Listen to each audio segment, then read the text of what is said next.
Cermin lengkung terbagi atas dua, yaitu cermin cekung, yang disebut juga cermin konvergen karena memiliki sifat mengumpulkan cahaya, dan cermin kedua adalah cermin cembung, atau disebut dengan cermin divergen karena sifatnya menyebarkan cahaya seolah-olah dari titik F atau titik fokus. Ini adalah cermin cekung, dan yang ini adalah cermin cembung.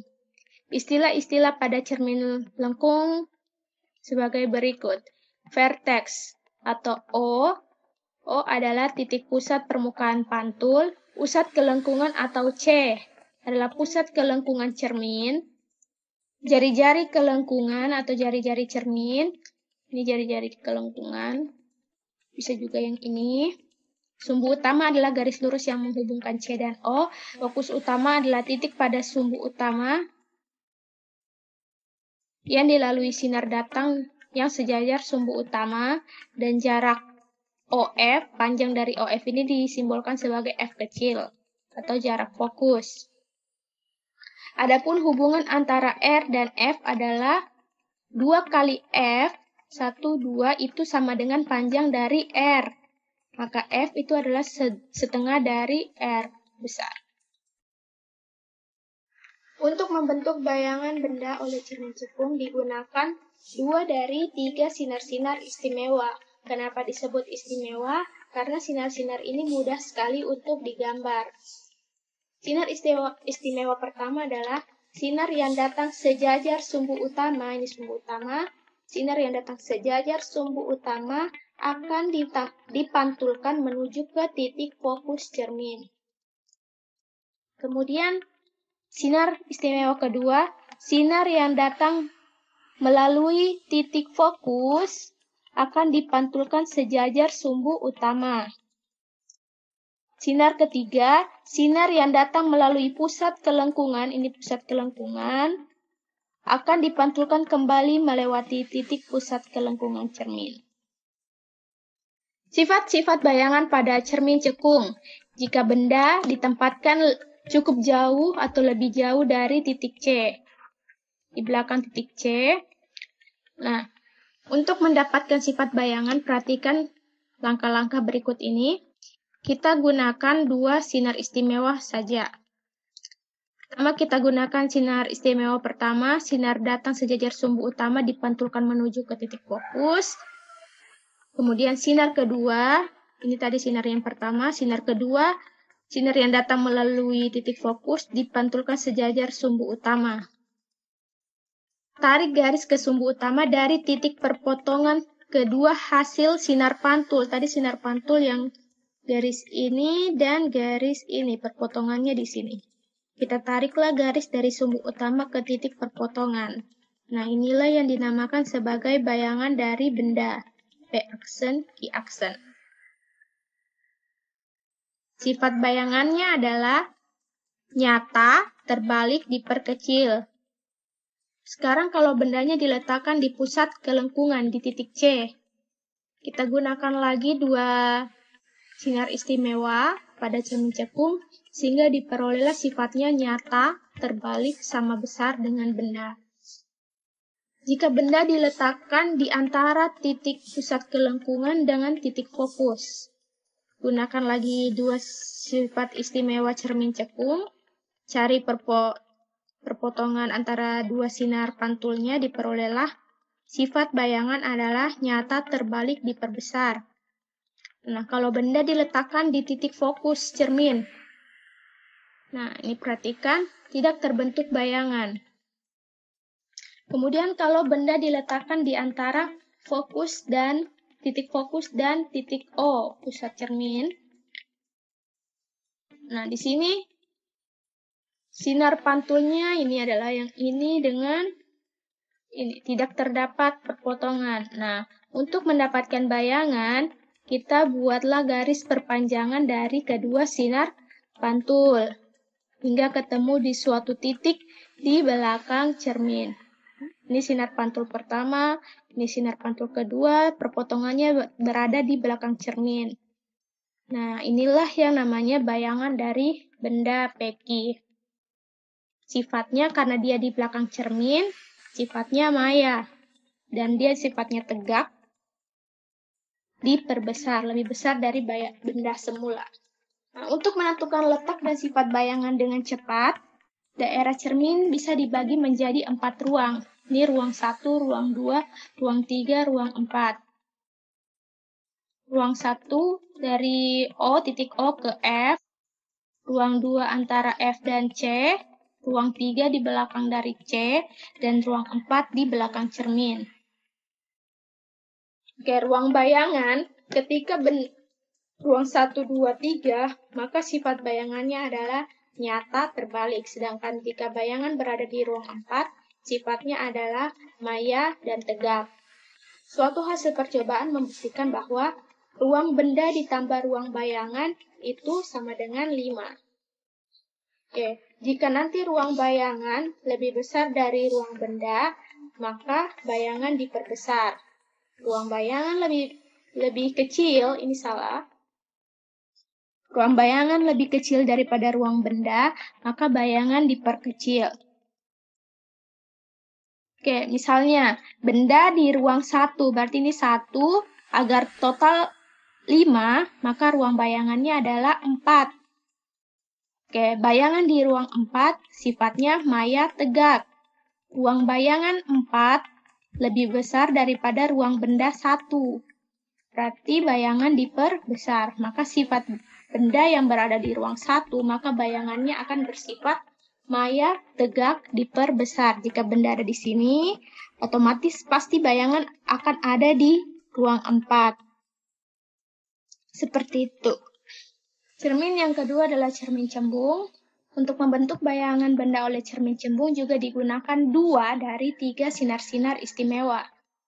Sinar istimewa pada cermin cembung yang pertama adalah sinar datang sejajar sumbu utama akan dipantulkan seolah-olah berasal dari titik fokus cermin. Jadi untuk cermin cembung, titik fokusnya berada di belakang cermin. Ini belakang. Sinar istimewa yang kedua, sinar datang yang seolah-olah menuju ke titik fokus cermin akan dipantulkan sejajar sumbu utama. Sinar yang ketiga, sinar datang seolah-olah menuju ke pusat kelengkungan akan dipantulkan kembali dengan jalur yang sama, sehingga dia akan berhimpit. Nah, untuk sifat bayangannya, untuk benda yang terletak di depan cermin cembung, dengan menggunakan 2 sinar istimewa pada cermin cembung, maka diperolehlah bayangan seperti ini. Ini adalah perpanjangan dari sinar pantul, potongannya terdapat di sini. Maka inilah bayangan yang terbentuk. Karena dia berada di belakang cermin, maka sifatnya adalah maya, tegak, dan diperkecil. Jadi sifat bayangan untuk cermin cembung selalu sifatnya adalah maya, tegak, diperkecil untuk benda yang disimpan di depan cermin cembung. Adapun rumus dari cermin, yang pertama, rumus hubungan letak benda S, letak bayangan S aksen dan titik fokus, dinyatakan oleh persamaan berikut ini. Dengan F adalah 1/2 kali R. Nilai F untuk cermin cekung adalah positif, dan untuk cermin cembung adalah negatif.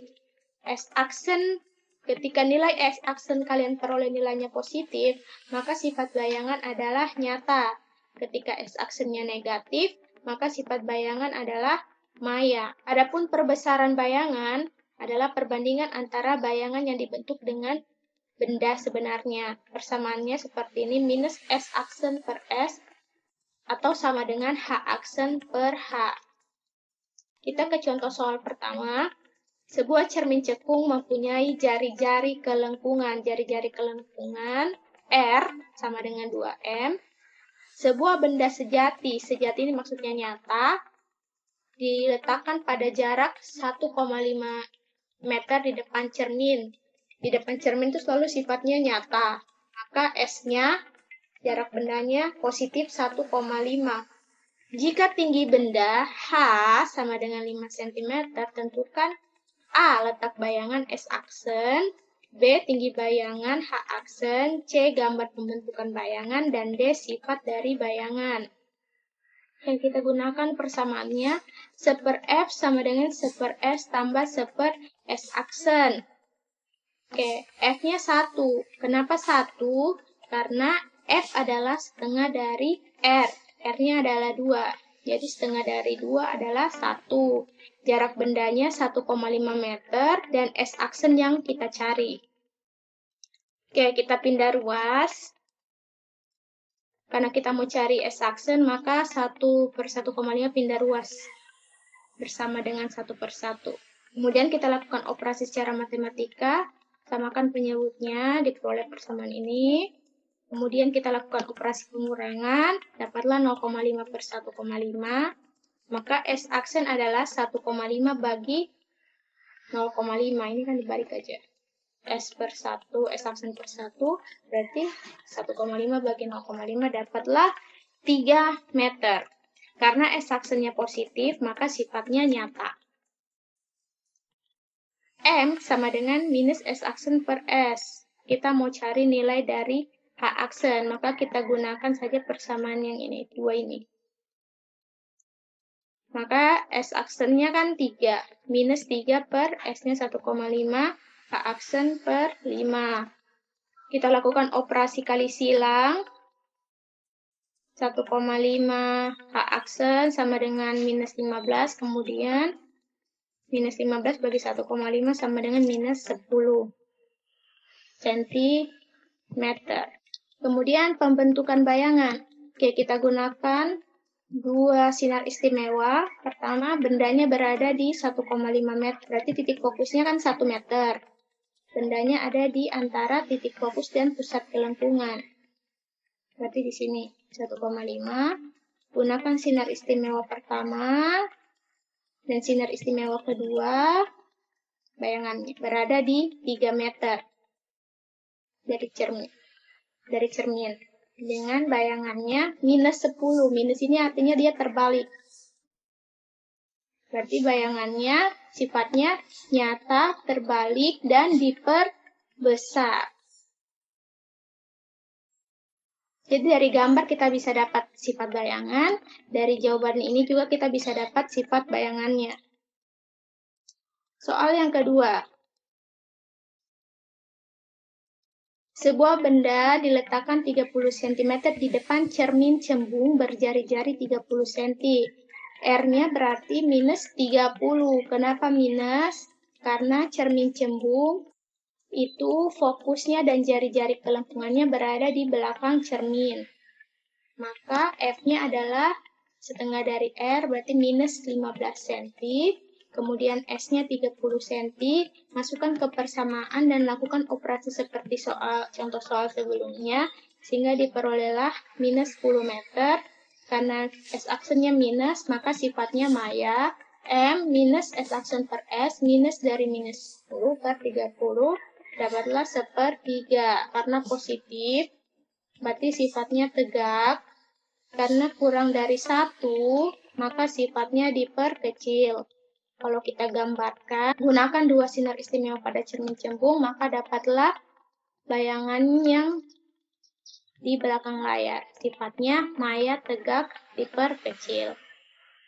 Kerjakan latihan soal berikut ini.